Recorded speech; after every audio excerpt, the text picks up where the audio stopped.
بسم اللہ الرحمن الرحیم سیدنا کریم صلی اللہ علیہ وآلہ وسلم اللہم علمنا بما ينفعنا وانفعنا بما علمتنا وزدنا علما برحمتک یا ارحم الراحمین اللہم انا نشکرک علی نعمت التوفیق ونرجوک القبول ونسألک المزید۔ بعد الحمد والصلاۃ، اللہ کے فضل و کرم سے آج ہمارے اس قصیدہ بدء الامالی کا یہ آخری سیشن ہے، اور اس میں انشاءاللہ ہم کوشش کریں گے کہ آج ہی کی سیشن میں یہ مکمل ہو، اور اس میں سمیات کا جو بیان ہے وہی زیادہ تر آج کے اس میں ہوگا، اور کچھ اشعار ان کے نزدیک نبوات کے باقی ہیں، اور پھر آگے سمیات کا باب شروع ہوگا۔ تو ہم بلا تاخیر اس کے اشعار سے آج گزریں گے۔ تو فرمایا وَلَا يُقْضَى بِكُفْرٍ وَارْتِدَادٍ بِعَهْرٍ أَوْ بِقَتْلٍ وَاخْتِزَالٍ۔ تو آپ ایسا کریں کہ شروع سے ایک دفعہ میرے ساتھ مل کے اس کو پڑھ دیں تاکہ دہرائی ہو جائے، سب کی منزل ہماری جو ہے وہ اس کی دہرائی ہو جائے۔ تو پڑھیے بسم اللہ الرحمن الرحیم۔ یقول العبد فی بدء الامال لتوحید بنظم کاللآلی الہ الخلق مولانا قدیم وموصوف باوصاف الکمال هو الحی المدبر كل امر هو الحق المقدر ذو الجلال صفات اللہ لیست عین ذات ولا غیرا صفاہ ذا انفصال صفات الذات والافعال طرا قدیمات مسونات الزوال نسمی اللہ شیئا لا کالاشیاء وذاتا عن جہات الست خالی وليس الاسم غيرا للمسمى لدى أهل البصيرة خير آلي وما إن جوهر ربي وجسم ولا كل وبعد ذو اشتمال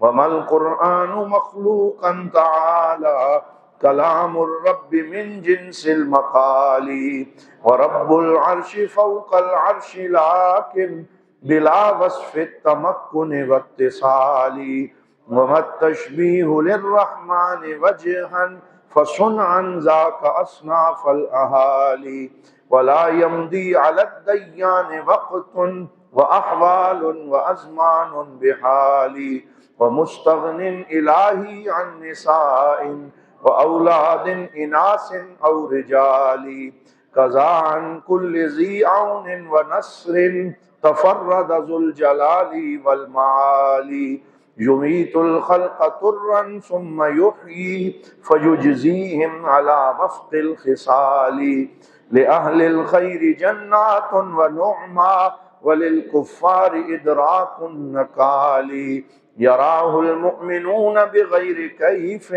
وإدراك وضرب من مثال فينسون النعيم إذا رأوه فيا خسران أهل الاعتزال وما إن فعل أصلح ذو افتراد على الهادي المقدس ذي التعالي وفرض لازم تصديق رسل وأملاك كرام بالنوال وختم الرسل بالصدر المعلى نبی ہاشمی ذی جمال امام الانبیاء بلا اختلاف وتاج الاصفیاء بلا اختلال وباق شرعه في كل وقت الى يوم القيامة وارتحال وحق امر معراج وصدق ففيه نص اخبار عوالي وان الانبياء لفي امان عن الاسيان عمدا وانعزال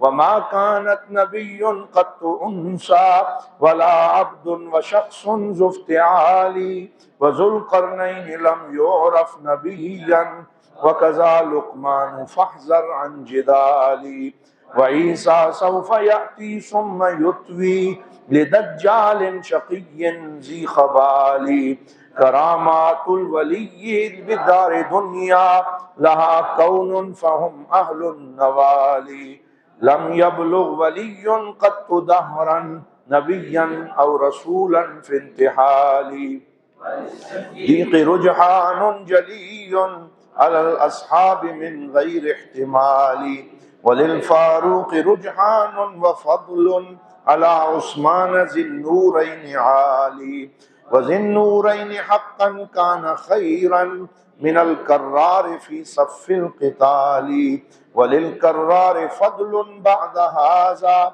على الأغيار طرا لا تبالي وللصديقة الرجحان فاسمع على الزهراء في بعض الخصال ولم يلعن يزيدا بعد موت سوى المكسار في الإغراء غالي وإيمان المقلد ذو اعتبار لأنواع الدلال دلائل كالنصال وما عذر لذي عقل بجهل بخلاف الأسافل والآل وما إيمان شخص حال بأس بمقبول لفقد الامتثال وما أفعال خير في حساب من الإيمان مفروض الوصال ولا يقضى بكفر وارتداد بعهر أو بقتل واختزال ومن ينوي ارتدادا بعد دهر يسر عن دين حق ذا انسلال ولم يحكم بكفر حال سكر بما يلغو ويحزي بارتحال. تو یہاں تک یہ تین اشعار جو آج مزید نئے پڑھے ہیں اب اس کی شرح ہم کریں گے. تو فرماتے ہیں ولا یقضی بکفر وارتداد. یقضی کا مطلب ہے فیصلہ نہیں کیا جائے گا، نہیں کہا جائے گا کافر. ولا یقضی بکفر، کافر نہیں کہا جائے گا کس کو؟ وارتداد، اور مرتد بھی نہیں کہا جائے گا. یعنی اس شخص کو کافر اور مرتد نہیں کہا جائے گا بعہر، جس سے زنا کا ارتکاب ہو. یہ ہم باز کر چکے ہیں، یہ کبیرہ گناہ جو ہے اس میں زنا بھی ہے، دیگر بھی ہیں، تو انہوں نے عہر لکھ دیا. یعنی جس سے کبیرہ گناہ ہو، تو کبیرہ گناہ پہ گناہگار تو وہ بہت بڑا ہوگا لیکن کافر نہیں ہوگا، مرتد بھی نہیں ہوگا. او بقتل، یا جس سے قتل اللہ نہ کرے کسی سے کوئی یہ گناہ ہو جائے. واختزال، اور اختزال کہتے ہیں ذلیل و رسوا ہونا گناہ کی وجہ سے. یعنی جو کسی گناہ کی ذلت میں مبتلا ہو، چاہے وہ گناہ قتل کا ہو یا وہ کوئی اور فسق و فجور کا ہو، تو وہ گناہ گار ہوگا، گناہ کبیرہ کا مرتکب ہوگا. اسے اللہ تعالیٰ سے تائب ہونا چاہیے، آنسو بہانے چاہیے، لیکن اس گناہ کی وجہ سے نہ اس کو کافر کہا جائے گا نہ اس کو مرتد کہا جائے گا. تو یہ وہی بحث ہے. اس میں تین اس میں پوائنٹ آف ویو ہیں جن کا پہلے بھی ہم نے اشارہ کیا. پہلا نقطہ نظر اہل سنت کا ہے، اور وہ کیا ہے کہ کبیرہ گناہ کرنے سے کوئی انسان نہ دائرہ ایمان سے خارج ہوتا ہے نہ ہی کفر میں داخل ہوتا ہے. بولیے، نہ دائرہ ایمان سے خارج ہوتا ہے نہ ہی کفر میں داخل ہوتا ہے. دوسرا موقف خوارج کا ہے، اور خوارج کہتے ہیں کہ کبیرہ گناہ کرنے والا ایمان سے خارج ہو جاتا ہے اور کفر میں داخل ہو جاتا ہے. تو یہ مکمل اپوزٹ ہو گئے خوارج. اور تیسرا موقف معتزلہ کا ہے، وہ کہتے ہیں ایمان سے خارج ہو جاتا ہے اور کفر میں داخل نہیں ہوتا، اور اس کو کہتے ہیں منزلہ ما بین المنزلتین. یہ شرح قائد میں لکھا ہے. کیا کہتے ہیں؟ منزلہ ما بین المنزلتین، کہ اس کو دو جو مقام ہے ان کے درمیانی مقام میں وہ چلا جاتا ہے. یعنی نہ مومن رہتا ہے نہ کافر ہوتا ہے، تو وہ درمیان میں لٹکا رہتا ہے یہاں تک کہ اللہ تعالیٰ کوئی اس کا فیصلہ فرمائے. تو یہ تیسرا موقف معتزلہ کا ہے، دوسرا خوارج کا ہے، اور پہلا کس کا ہے؟ اہل سنت والجماعت کا. کیونکہ وہ کہتے ہیں کہ ایمان اقرار باللسان و تصدیق بالقلب کا نام ہے، لہٰذا اس کے لیے دعا بھی کی جائے گی، اس کا جنازہ بھی پڑھا جائے گا، اور اگر وہ مطلب یہ ہے کہ گناہ گار توبہ کرے تو اللہ اس کی توبہ قبول فرما لے، چاہے تو اس سے حساب نہ لے، چاہے تو اس سے حساب لے اور اس کو پہلے سزا دے. یہ اس کے کرم اور فضل کا معاملہ ہے، اس میں بندے کا کوئی دخل نہیں ہے.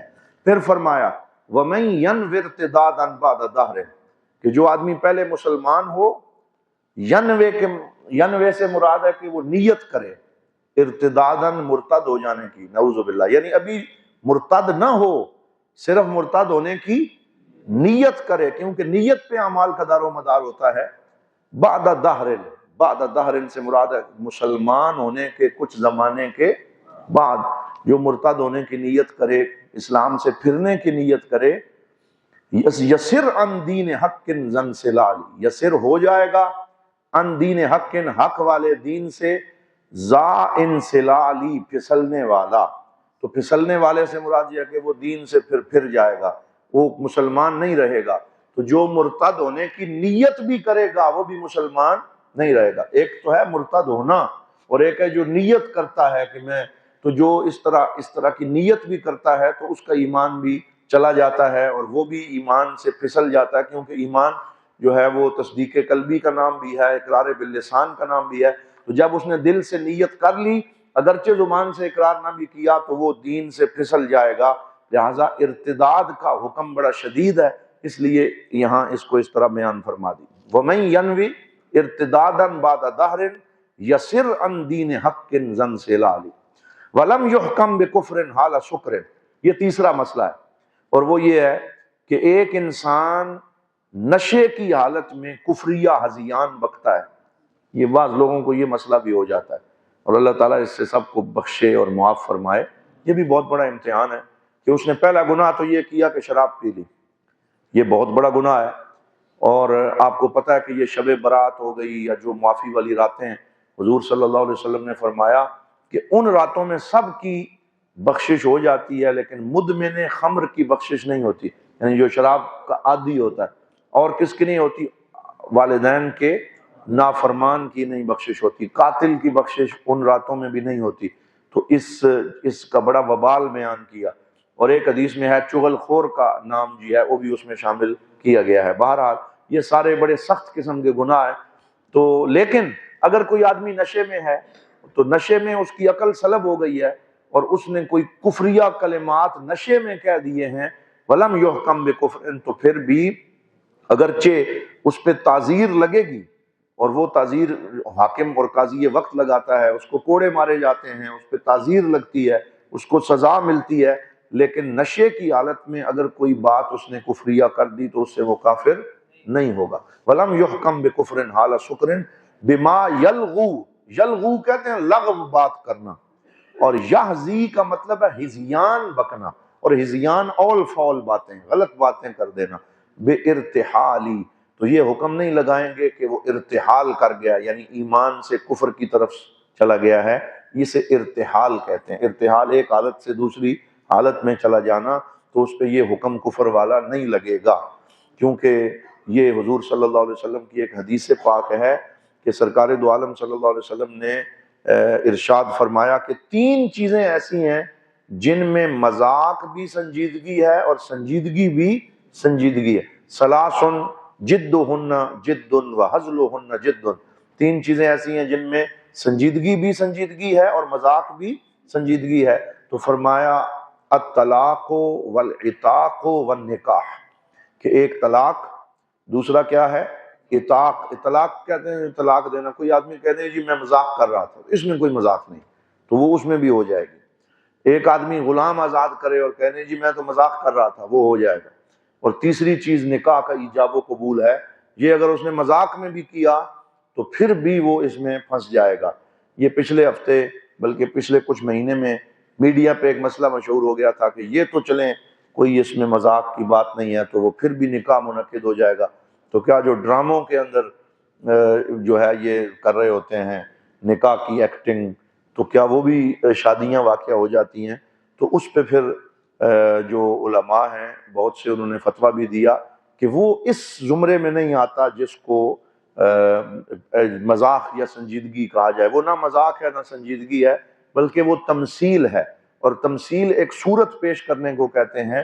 اور اگر صورت اس لیے پیش کی جا رہی ہو کہ معاشرے کے اندر جو بہت سارے مسائل ہیں انہیں ایڈریس کیا جائے تو وہ تمثیل ہے، اور تمثیل جو ہے وہ مذاق اور سنجیدگی کے معاملات میں نہیں آتی، لہذا اس میں نکاح کا حکم ثابت نہیں ہوتا۔ اس پہ بہت سے فتوے جو ہے وہ بھی آئے تھے۔ وَلَفْظُ الْكُفْرِ مِنْ غَيْرِ اعْتِقَادٍ بِطَوْعٍ رَدُّ دِينٍ بِاغْتِفَالٍ۔ اچھا، ایک تو اس میں یہ جو واو کے اوپر شد ہے اس کو ختم کر دینا چاہیے، تب اس کا وزن ٹھیک ہوتا ہے۔ وَلَفْظُ الْكُفْرِ مِنْ غَيْرِ اعْتِقَادٍ، بِطَوْعٍ نہیں ہے بلکہ کیا ہے، بِطَوْعٍ، واو پہ یہ شد ختم کر دیں، بِطَوْعٍ رد و دین باغتفال۔ اب اس کے مفردات کو دیکھ لیں کہ کفر کا لفظ کہنا من غیر اعتقاد، ایک آدمی کوئی کفریہ لفظ کہے دل سے، وہ اگرچہ اس پہ یقین نہ رکھتا ہو، وہ صرف زبان سے کہہ دے بطوعن، لیکن کہے اپنی رضامندی سے۔ اب یہ بھی بڑا فرق ہے اس میں کہ ایک آدمی دل سے تو کفریہ کلمہ نہیں کہہ رہا لیکن زبان سے اس نے کہہ دیا ہے، اور ہے بھی نشے میں نہیں ہے بلکہ ہوش میں ہے، اور طوعن سے مراد ہے اپنی رضامندی سے اس نے وہ کہہ دیا ہے، رد و دین باغتفال، تو اس کی غفلت کی وجہ سے وہ دین اس کا رد ہو جائے گا، یعنی اس کا دین بھی نہیں رہے گا، وہ بھی دین سے خارج ہو جائے گا۔ تو اس میں بڑا انہوں نے فرق کیا ہے کہ ایک آدمی نشے میں ہے یا اس کی عقل کام نہیں کر رہی تو اس کو تو اس میں انہوں نے کہا کہ وہ اس پہ کفر کا فتویٰ نہیں لگے گا، لیکن ایک آدمی کہتا نہیں جی میں دل سے میں نے نہیں کہا، میں نے تو صرف زبان سے کہا ہے، تو اگر اس نے پورے شعور سے اور بغیر کسی مرض کے، بغیر کسی نشے کے، صرف زبان سے بھی کہہ دیا، پھر بھی وہ کیا ہو جائے گا، کافر ہو جائے گا۔ تو یہ اس شعر کا مطلب ہے، وَلَفْظُ الْكُفْرِ مِنْ غَيْرِ اعتقاد، اگرچہ اعتقاد قلبی نہیں تھا لیکن کفر کا لفظ بطوعن اس نے کہہ دیا، اور طوعن کا کیا مطلب ہے، رضامندی سے کہہ دیا، رد و دین، تو دین اس کا رد ہو جائے گا، باغتفالی، اس کی غفلت کی وجہ سے، اس کی غفلت کی وجہ سے۔ تو ایسی غفلت، یہ اس میں خاص طور پہ وہ لوگ شامل ہیں جو یہ چوک چوراہوں میں یا میڈیا کے اندر بیٹھ کے نا مولویوں اور علماء کے اوپر پھبتیاں کسنے کے چکر میں بہت سے اول فول بک جاتے ہیں، اور وہ یہ نہیں دیکھتے کہ جی ہم دین پہ کوئی بات کر رہے ہیں، تو وہ دینداروں پہ بات کرتے ہوئے دین کو بھی رگڑ جاتے ہیں، اور پھر بعد میں وہ وضاحتیں دیتے پھرتے ہیں، نہیں جی ہمارا وہ دل سے یہ مقصود نہیں تھا۔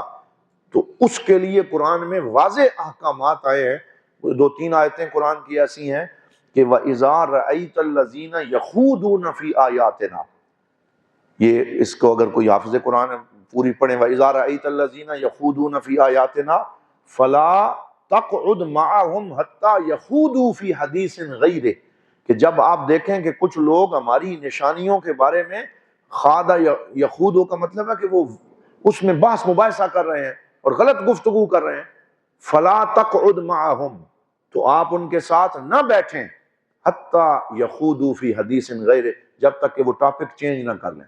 اگر وہ ان کا ٹاپک یہ غلط گفتگو والا ہے اور آپ کہیں نہیں جی ہمارا تو دوست یار ہے، میں تو دوستی یاری میں بیٹھا ہوا تھا، تو قرآن نے کہا فلا تقعد معهم، ایسے ٹھٹھا مذاق کرنے والوں کے ساتھ، دین کے بارے میں غلط گفتگو کرنے والوں کے ساتھ تمہیں بیٹھنے کی اجازت نہیں ہے، فوراً اٹھ جاؤ، یا انہیں کہو وہ رجوع کریں، توبہ کریں اور اپنا ٹاپک چینج کریں، سنجیدہ گفتگو کریں تو ان کے ساتھ بیٹھو۔ مذاق کے اندر بھی دین کے بارے میں غلط گفتگو کرنے کی کسی کو اجازت نہیں قرآن پاک نے دی، نہ حضور صلی اللہ علیہ وسلم نے دی، کیونکہ یہ فضول یاوہ گوئی میں آتا ہے، اور قرآن میں فرمایا وما یلفظ من قول الا لدیہ رقیب عتید، کہ ہر لفظ کے اوپر نگران مقرر ہے۔ وما المعدوم مرئیا وشیئا لفقہ لاح فی یمن الحلال، وما المعدوم مرئیا وشیئا، معدوم نہ مرئی ہو سکتا ہے نہ شے ہو سکتا ہے۔ معدوم کسے کہتے ہیں؟ جس کا وجود ہی نہ ہو، ایک شے جس کا وجود ہی نہیں ہے، نہ وہ مرئی ہو سکتی ہے، مرئی کہتے ہیں نظر آئے، تو جو جس کا وجود ہی نہیں ہے وہ نظر کیسے آئے گی، اور جس کا وجود ہی نہیں ہے اسے شے بھی کہہ سکتے نہیں، شے صرف اسے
کہ مکون اور تکوین جدا جدا ہیں. بولو مکون اور تکوین. اور آگے فرمایا لا کا شیئن، کہ وہ ایک جیسے نہیں ہیں، وہ دونوں ایک جیسے نہیں ہیں. مکون شے کی طرح نہیں، یعنی مکون اور تکوین ایک جیسے نہیں ہیں. اگر ہم انہیں ایک جیسا کہیں تو کیا محظور لازم آتا ہے کہ تکوین تو صفت قدیم ہے، کیونکہ اللہ قدیم ہے اور اللہ تعالیٰ کی ہر صفت بھی قدیم ہے، تو تکوین بھی صفت قدیم ہے. تو اگر آپ مکون کو بھی تکوین کے ساتھ جوڑیں گے اور کہیں گے کہ یہ دونوں ایک چیزیں ہیں، پھر ماننا پڑے گا کہ جس طرح تکوین قدیم ہے ایسے ہی مکون بھی قدیم ہے. تو اس سے عالم کے قدیم ہونے کا نظریہ سامنے آئے گا جو کہ ممنوع ہے، عقلاً محال ہے. اس وجہ سے انہوں نے فرمایا وغیران المکون لا کشیء مع التکوین خذہ لاکتحالی، تو اس کو مجھ سے تو لے لے. وہ شعر میں کہتے ہیں خذہ، اس نقطے کو تو مجھ سے لے لے لاکتحالی، اپنی آنکھوں کا سرما بنانے کے لیے. لاکتحال، اپنی آنکھوں کا سرما بنانے کے لیے. تو اس میں انہوں نے گویا کہ اشارہ بھی کر دیا کہ سرما اگرچہ آنکھ میں ہوتا ہے لیکن وہ آنکھ کا حصہ نہیں ہوتا، آنکھ الگ ہوتی ہے اور سرما الگ ہوتا ہے. اسی طرح مکون الگ ہے اور تکوین الگ ہے، لیکن ادبی طور پہ کہہ دیا خذہ لاکتحالی، کہ اس نقطے کو تو مجھ سے لے لے تاکہ تو اسے اپنی آنکھوں کا سرما بنائے. جی ہاں، یہ اس معنوی اعتبار سے یہ اس میں فاعل بمعنی اس میں مفعول ہے. کبھی کبھی اس میں فاعل بمعنی اس میں مفعول. ضارب بمعنی مضروب ہوتا ہے. بولیے کیا ہوتا ہے؟ ضارب بمعنی مضروب. تو یہ بالکل اسی طرح یہ مکون بمعنی مکون ہے، اس میں فاعل بمعنی اس میں مفعول. تو وہ ظاہری بات ہے، وہ معنی تو ہم کریں گے تو پھر اس اعتبار سے تو مکون خود اللہ تعالیٰ ہے، وہ مراد نہیں ہے، بلکہ یہاں حادث چیزیں مراد ہیں. کہ مکون یعنی جس کو بنایا گیا، جو حادث شے ہے وہ اور تکوین دونوں ایک جیسے نہیں ہیں. یہ بڑا اچھا سوال تھا آپ کا. وفی الاجداث وفی الاحداث ان توحید ربی سیبلا کل شخص بالسؤال. اچھا یہ احداث نہیں ہے، یہ اجداث ہے. یہ کیا ہے؟ اجداث قبروں کو کہتے ہیں. اجداث کسے کہتے ہیں؟ قبریں. وفی الاجداث، اور قبروں میں جب جائیں گے، ان توحید ربی، تو میرے رب کی توحید کے بارے میں سیبلا سوال کیا جائے گا، کل شخص ہر شخص سے، اور اس سے پوچھا جائے گا کہ بتا تو اللہ رب العزت کے بارے میں کیا کہا کرتا تھا، کیا تیرا نظریہ تھا، اللہ کون ہے، یہ سوال کیا جائے گا. اچھا آج میں جب شرح پڑھ رہا تھا نا تو ایک فائدہ میری نظر سے گزرا، میں نے اس کا سکرین شاٹ لیا تھا، میں یہاں آپ کو سنا دیتا ہوں. اسی جگہ پہ وہ فرماتے ہیں، ہاں تو وہ فرماتے ہیں کہ قبر کے اندر سوال ہوگا توحید کے بارے میں. ولما توفی ابی و استاذی، یہ شارح کہتے ہیں شیخ یحییٰ نور محمد جن کا نام، فرماتے ہیں کہ میرے والد اور میرے استاد مولانا عبد الرحیم کا جب وصال ہوا تو منکر نکیر ان کے پاس آئے قبر میں، یسألانہ ہی، ان سے پوچھنے لگے من ربو کا وما دینوں کا وما کنت تقول فی ھذا الرجل. یہ تینوں سوال پوچھے، انہوں نے ایک ہی جواب دے دیا. انہوں نے کہا یاسین والقرآن الحکیم. کیا کہا؟ یاسین والقرآن الحکیم. تو انہوں نے پوچھا منکر نکیر نے فکیف الجواب، کہ ہم تم سے اور سوال پوچھ رہے ہیں، تم کہہ رہے ہو یاسین والقرآن الحکیم. تو انہوں نے کہا ربی الذی انزل القرآن علی محمد، کہ اس میں تینوں سوالوں کا جواب ہے کہ میرا رب وہ ہے جس نے قرآن کو محمد صلی اللہ علیہ وسلم پہ نازل کیا. تو پہلا رب ہے اور قرآن دین ہے، اور محمد صلی اللہ علیہ وسلم وہ ہیں جن پہ قرآن نازل ہوا. اور یہ جب انہوں نے جواب دیا تو وہ چلے گئے اور اللہ تعالیٰ نے ان پہ انعام کیا. قضا سمعت من تلامیذہ المتورعین الذین رأوہ فی المنام، یہ بات میں نے اپنے والد کے ان شاگردوں سے سنی جو صاحبان تقویٰ تھے، ان کو خواب میں آ کے میرے والد نے یہ بتایا کہ مجھ سے یوں سوال و جواب ہوا ہے. تو ایسے ایسے لوگ بھی ہوتے ہیں کہ جن کے بارے میں یہ بات جو ہے وہ مذکور ہو جاتی. تو اس شعر کا مطلب واضح ہو گیا وفی الاجداث ان توحید ربی. اچھا ایک اور بڑی اہم بات ہے، یہ جو ذہن میں بٹھا لے، نوٹ کر لے. حضرت امام غزالی نے لکھا کہ سیدنا جنید بغدادی رضی اللہ تعالی عنہ کو بھی اسی طرح بعد میں کسی نے خواب میں دیکھا، اور انہوں نے کہا ماذا فعل اللہ بکا، کہ اللہ نے آپ سے کیا معاملہ کیا قبر میں. تو انہوں نے کہا کہ طاحت تلک العبارات وفنیت تلک الاشارات، کہ جتنی میں نے کتابیں لکھی تھیں وہ ساری ہوا میں اڑ گئیں، کسی نے فائدہ نہیں دیا۔ وَفَنِيَتْ تِلْكَ الْإِشَارَاتُ، اور جتنے میں نے باتیں کی تھیں وہ فنا ہو گئیں۔ وَمَا نَفَعَنِي إِلَّا رُقَيَّاتٌ رَكَعْتُهَا فِي جَوْفِ اللَّيْلِ، اور مجھے ان رکعتوں نے نفع دیا جو رات کی تنہائی میں مصلی پہ کھڑے ہو کے پڑھی۔ ہر شے فنا ہو گئی، اور کس شے نے مجھے نفع دیا؟ جو میں نے آنسو بہائے تھے، جو میں نے مصلی پہ چند رکعتیں پڑھی تھی، وہاں مجھے ان چیزوں نے نفع دیا۔ تو ہر بندے کا اپنا اپنا تجربہ ہے جو وہ بیان کرتا ہے۔ وَلِلْكُفَّارِ وَالْفُسَّاقِ يُقْضَى عَذَابُ الْقَبْرِ مِنْ سُوءِ الْفِعَالِ، پڑھیے ذرا، وَلِلْكُفَّارِ وَالْفُسَّاقِ يُقْضَى عَذَابُ الْقَبْرِ مِنْ سُوءِ الْفِعَالِ، کہ جو کفار ہوں گے اور جو فاسق ہوں گے، فاسق فساق مبالغے کا صیغہ ہے، کہ جو بڑے سخت فاسق لوگ ہوں گے، گناہگار ہوں گے، یقضا فیصلہ کیا جائے گا ان کے بارے میں کہ ان کے برے افعال کی وجہ سے انہیں قبر میں عذاب دیا جائے گا، انہیں قبر میں عذاب دیا جائے گا۔ اعاذنا اللہ من، اللہ تعالیٰ ہمیں اس سے نجات اور ہر طرح کا سب کو حفاظت عطا فرمائے۔ تو یہ ہمیں اس سے مانگنا چاہیے، نجات مانگنی چاہیے، لیکن عذاب قبر حق ہے، ثواب قبر بھی حق ہے، یہ بھی ہمارا عقیدہ ہے۔ اور اس شعر میں عذاب و ثواب قبر جو ہے اس کی طرف انہوں نے اشارہ فرمایا ہے۔ حساب الناس بعد البعث حق فکونوا بالتحرز عن وبال، حساب الناس بعد البعث، ایک تو ہے قبر میں سوال و جواب، وہ تو اوپر والے شعر میں بیان کیا۔ اب فرماتے ہیں قبروں سے اٹھائے جانے کے بعد جو حساب لیا جائے گا حشر کے میدان میں، یہ سب سمعیات کا بیان ہے۔ تو فرمایا کہ وہ جو حشر کے میدان میں حساب ہوگا حق، بولو وہ کیا ہے؟ حق ہے۔ فکونوا بالتحرز عن وبال، بس تم سب ہو جاؤ بالتحرز عن وبال، اس وبال سے بچنے والے ہو جاؤ، کہ کوشش کرو کہ تم اس وبال سے بچ جاؤ، کہ یہ جو وبال آئے گا اور اس دن اللہ رب العزت کا سامنا کرنا ہوگا، ہر چیز کا حساب کتاب ہوگا، اور نامہ اعمال ہر بندے کو دکھایا جائے گا کہ یہ تو کرتا رہا، تو وہ جو آخرت کے دن کا حساب و کتاب ہے وہ بھی حق ہے۔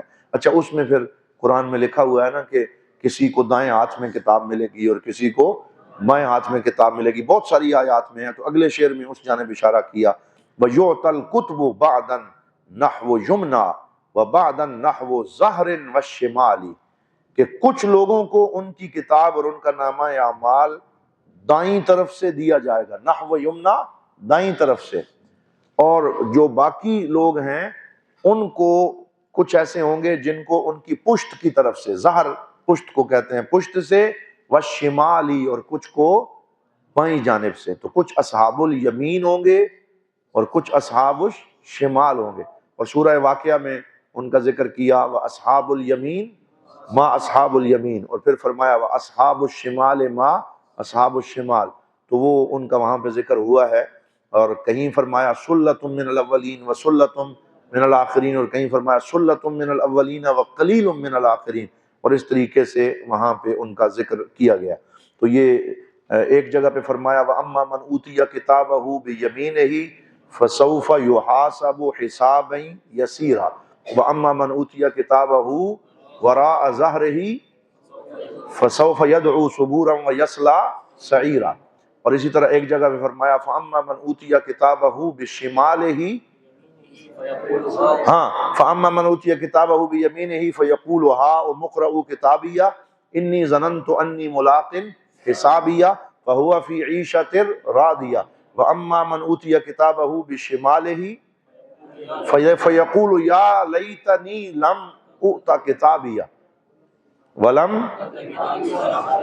ما حِسَابِيَهْ۔ تو وہ پورے کا پورا نقشہ قرآن پاک کی آیات میں کھینچا گیا ہے۔ وَحَقٌّ وَزْنُ أَعْمَالٍ وَجَرْيٌ عَلَى مَتْنِ الصِّرَاطِ بِلَا احْتِبَالِ، یہ بھی ایک نیا مسئلہ ہے کہ بعض لوگ معتزلہ نے بھی اور بعض دیگر فرقوں نے بھی اعمال کے وزن کا انکار کیا ہے۔ انہوں نے کہا یہ کیسے ہو سکتا ہے، اعمال عرض ہیں۔ انہوں نے کیا کہا، اعمال کیا ہیں، عرض ہیں۔ تو یہ ہم جوہر اور عرض کی بات پڑھ کے آئے، آپ کے ذہن میں ہوگی۔ عرض کیا ہوتا ہے، ما لا یقوم بذاتہ، جو خود قائم نہ رہ سکے، بل یقوم بغیرہ، بلکہ جس کا قائم ہونا کسی جوہر کے مرہون منت ہو، اسے عرض کہا جاتا ہے۔ تو اعمال عرض ہیں یا جوہر ہیں؟ اعمال عرض ہیں کیونکہ اعمال تو بندے کے ساتھ ہی قائم ہیں، اگر انسان ہی نہ ہو تو عمل قائم نہیں ہے، لہذا عرض ہیں۔ تو وہ کہتے ہیں کہ عرض کا تو وزن ہو ہی نہیں سکتا، تو یہ کیسے وزن ہوگا؟ یہ معتزلہ نے رد کیا۔ وہ کہتے ہیں جی یہ کوئی نامہ اعمال کا وزن نہیں ہونا، بلکہ یہ یہاں میزان بول کر کچھ اور مراد لیا ہے، جبکہ ہم کہتے ہیں کہ نعوذ باللہ قرآن حکیم کی بہت سی آیات کے اندر اللہ تعالیٰ نے میزان کا ذکر کیا۔ سورہ رحمان میں فرمایا، جہاں پہ وہ آیت آتی ہے الرحمن علم القرآن خلق الانسان علمہ البیان الشمس والقمر بحسبان والنجم والشجر یسجدان والسماء رفعها ووضع المیزان اللہ تطغوا فی المیزان۔ تو میزان کی بات جگہ جگہ پہ قرآن نے کیا کہ وہاں میزان رکھا جائے گا اور میزان میں اعمال کا وزن کیا جائے گا۔ اب وہ وزن، وہی بات ہم کریں گے کہ میزان حق ہے، معلوم ہے، لیکن کیف مجہول ہے۔ میزان معلوم ہے اور کیف مجہول ہے، ہم اس کے کیف میں نہیں جائیں گے کہ وہ کیسے ہوگا، جیسے بھی ہوگا اعمال کا وزن ہوگا، اعمال کا وزن ہونا حق ہے۔ اسی لیے فرمایا وَحَقٌّ وَزْنُ أَعْمَالٍ وَجَرْيٌ عَلَى مَتْنِ الصِّرَاطِ، جس طرح اعمال کا وزن حق ہے اسی طرح پل صراط کے اوپر سے گزرنا بھی حق ہے۔ پوری امت کو پل صراط سے گزرنا پڑے گا۔ اور اس میں پھر آگے فرمایا بلا احتبالی، اور یہاں بلا احتبال سے مراد ہے بغیر کسی ہولناکی کے، بغیر کسی ہولناک، یعنی اس میں کوئی حیران ہونے والی بات نہیں ہے کہ یہ جی صراط، پل صراط کہاں سے آ گیا، بلکہ بغیر کسی حیرانگی اور ہولناکی کے، کیونکہ قرآن و سنت نے کہہ دیا تو ہم تسلیم کرتے ہیں کہ پل صراط سے گزرنا ہوگا۔ حضور صلی اللہ علیہ وسلم نے فرمایا کچھ لوگ ایسے ہیں جو پل صراط سے ایسے گزریں گے کالبرق الخاطف، جیسے بجلی کوند جاتی ہے، اور کچھ لوگ ایسے ہیں جو دوڑتے ہوئے گزریں گے، کچھ لوگ ایسے ہیں کالریح المرسلہ، وہ تیز ہواؤں کی مانند گزر جائیں گے، اور کچھ لوگ ایسے ہیں جو گھٹنوں کے بل رینگ کے گزریں گے، اور کچھ ایسے ہیں کہ جو نعوذ باللہ اس کے اندر گر جائیں گے اور اس سے نہیں گزر سکیں گے۔ تو بہت سے اس کے بارے میں روایات موجود ہیں۔ تو اللہ تعالیٰ پل صراط سے جو گزرنے والا وہ دن ہے اس پہ بھی تمام اہل اسلام کی اور ہم سب کی مدد فرمائے، اور ہمیں حضور نبی رحمت صلی اللہ علیہ وسلم کی امداد عطا فرمائے۔ اعلیٰ حضرت نے کہا نہیں ہے پل سے گزارو راہ گزر کو خبر نہ ہو، جبریل پر بچھائیں تو پر کو خبر نہ ہو۔ بڑے دعائیہ انداز میں انہوں نے دعائیں مانگی ہیں۔ پھر فرمایا وَمَرْجُوٌ شَفَاعَةُ أَهْلِ خَيْرٍ لِأَصْحَابِ الْكَبَائِرِ كَالْجِبَالِ۔ اب یہاں سے امید کی بات کر دی، فرمایا سب کچھ حق ہے، اعمال کا وزن بھی حق ہے، پل صراط بھی حق ہے، اور حساب و کتاب بھی حق ہے، اور دائیں اور بائیں ہاتھ میں نامہ اعمال کا ملنا بھی حق ہے، لیکن یہ بھی حق ہے کہ جو اہل خیر ہیں اللہ ان کی شفاعت کو قبول فرمائے گا، ان کی سفارش کو اللہ تعالیٰ قبول فرمائے گا لأصحاب الکبائر۔ اور سفارش حضور کس کے لیے کریں گے؟ جو کبیرہ گناہوں والے ہیں، اور کتنے ان کے گناہ ہوں گے؟ کالجبال، جن کے پہاڑوں جتنے بھی گناہ ہوں گے حضور صلی اللہ علیہ وسلم اپنے ان غلاموں کے لیے بھی شفاعت کریں گے۔ اسی لیے سرکار نے فرمایا شفاعتی لأہل الکبائر من امتی، کیا فرمایا؟ شفاعتی لأہل الکبائر من امتی، کہ میری شفاعت کبیرہ گناہ کرنے والے میرے امت کے غلاموں کے لیے ہوگی۔ تو شفاعت بھی حق ہے، اس کا انکار بھی نہیں ہو سکتا۔ جہاں جہاں قرآن میں آیا ہے نا کہ یہ جو ہے کسی کو شفاعت کی وہاں اجازت نہیں ہوگی، تو بعض لوگوں کو غلط فہمی ہو گئی کہ شاید شفاعت ہونی ہی نہیں ہے، اور بہت سی آیات میں انہوں نے اس کا انکار کیا ہے۔ جیسے آیت الکرسی میں بھی ایک جگہ جہاں شفاعت کا ذکر ہوا ہے، لیکن جہاں بھی قرآن میں اللہ نے شفاعت کا انکار کیا ہے نا، ساتھ اللہ لگا دیا۔ آپ پڑھیں گے قرآن میں جہاں بھی شفاعت کا انکار ہے ساتھ فرمایا الا باذنہ، الا باذنہ، مطلب یہ کوئی شفاعت نہیں کر سکتا مگر وہ کرے گا جسے اللہ تعالیٰ اجازت عطا فرمائے۔ تو پتہ چلا کہ کچھ اجازت والے لوگ موجود ہوں گے جن کے اوپر اللہ تعالیٰ مہربانی فرمائے گا۔ پھر آگے دیکھیے وَلِلدَّعْوَاتِ تَأْثِيرٌ بَلِيغٌ وَقَدْ يَنْفِيهِ أَصْحَابُ الضَّلَالِ، دعوات یعنی دعاؤں کی بڑی تاثیر ہے، بلیغ تاثیر ہے، اس لیے دعائیں طلب کرنی چاہیے۔ اسی لیے سرکار دو عالم صلی اللہ علیہ وسلم نے فرمایا 3 دعائیں رد نہیں ہوتی، 3 دعائیں رد نہیں ہوتی۔ کون سی؟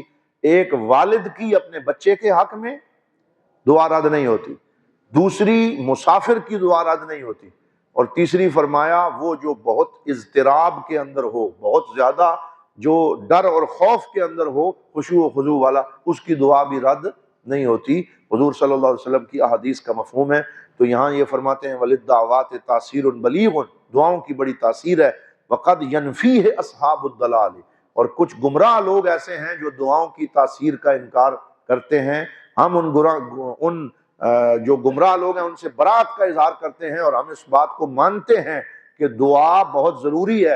اور ایک حدیث میں حضور صلی اللہ علیہ وسلم نے فرمایا جو دعا کرنا بھول جاتا ہے اللہ اس سے ناراض ہو جاتا ہے، اور جو مانگتا ہے اللہ اس سے خوش ہوتا ہے۔ اور یہ بھی عجیب معاملہ ہے کہ دنیا والوں سے مانگیں تو وہ ناراض ہوتے ہیں، اور اللہ تعالیٰ سے نہ مانگیں تو وہ ناراض ہوتا ہے۔ وہ کہتا ہے مجھ سے مانگو اور تم دعا کرو، اور بار بار دعا کے بارے میں فرمایا وَإِذَا سَأَلَكَ عِبَادِي أَنِّي فَإِنِّي قَرِيبٌ أُجِيبُ دَعْوَةَ الدَّاعِ إِذَا دَعَانِ فَلْيَسْتَجِيبُوا لِي وَلْيُؤْمِنُوا بِي لَعَلَّهُمْ يَرْشُدُونَ وَدُنْيَانَا حَدِيثٌ وَالْهُيُولَ أَدِيمُ الْكَوْنِ فَاسْمَعْ بِاجْتِزَالِ۔ تو یہاں پر جی کر دیں وَدُنْيَانَا حَدِيثٌ وَالْهُيُولَ، ہماری دنیا جو ہے یہ حادث ہے، تو اس میں تو کوئی شک نہیں۔ دنیا کیا ہے؟ حادث۔ حادث ہونے سے کیا مراد ہے؟ کبھی نہیں تھی، اب ہے، پھر ایک وقت آئے گا کہ یہ نہیں ہوگی، ختم ہو جائے گی۔ حادث ہے، قدیم نہیں ہے۔ والہیول عدیم الکون، یہ پورا جملہ ہے، والہیول عدیم الکون۔ یہ فلاسفہ ایک لفظ استعمال کرتے ہیں، اور ہیولہ ایک مادے کو کہتے ہیں، اور فلاسفہ کا یہ ذہن ہے کہ اگرچہ کائنات اب بنی ہے لیکن کائنات جس مادے سے بنی ہے وہ قدیم ہے۔ یہ پہلے بھی ذکر ہوا کہ جس مادے سے، جس مٹیریل سے کائنات بنی ہے وہ مٹیریل کیا ہے؟ قدیم ہے۔ تو ہم قدم عالم کی ہر شکل میں اس کو ماننے کے لیے تیار نہیں ہیں، کیونکہ اس سے ایمان جو ہے وہی نہیں رہتا کہ جب انسان یہ سمجھے کہ عالم قدیم ہے تو گویا اس نے دنیا اور کائنات کو اللہ سے ملا دیا، جبکہ اللہ تعالیٰ وراء الورا ہے، اور عالم اور پوری کائنات کو اللہ نے بنایا ہے، تو سارا عالم حادث ہے، یہ قدیم نہیں ہے۔ تو جب فلاسفہ نے کہا کہ ہیولہ یعنی وہ مادہ جو ہے وہ قدیم ہے، تو ہم کہتے ہیں ہیولہ عدیم الکون، کہ ہیولے کا کوئی وجود نہیں، یعنی فلاسفہ کے اس نظریے کا کوئی وجود نہیں۔ یہ ہیولہ کا لفظ اردو میں بھی استعمال ہوتا ہے، یہ کسی شخص کی پرچھائی کے لیے ہم استعمال کرتے ہیں کہ ہمیں اس کا ہیولہ نظر آیا یہ، لیکن فلاسفہ کے ہاں ہیولہ سے مراد ایک ایسا مادہ ہے جس سے کائنات بنی ہے، اور وہ مٹیریلسٹک مادہ قدیم ہے، اور وہ کہتے ہیں کہ بگ بینگ ہوا، اور بگ بینگ سے وہ جو مادہ تھا وہ ایسے پھٹ گیا، اور پھر اس میں سے کائنات کا ظہور ہو گیا۔ تو یہ سارے کے سارے ایسے نظریات ہیں جو اسلام کے مخالف ہیں، اس لیے وہ کہتے ہیں والہیول عدیم الکون۔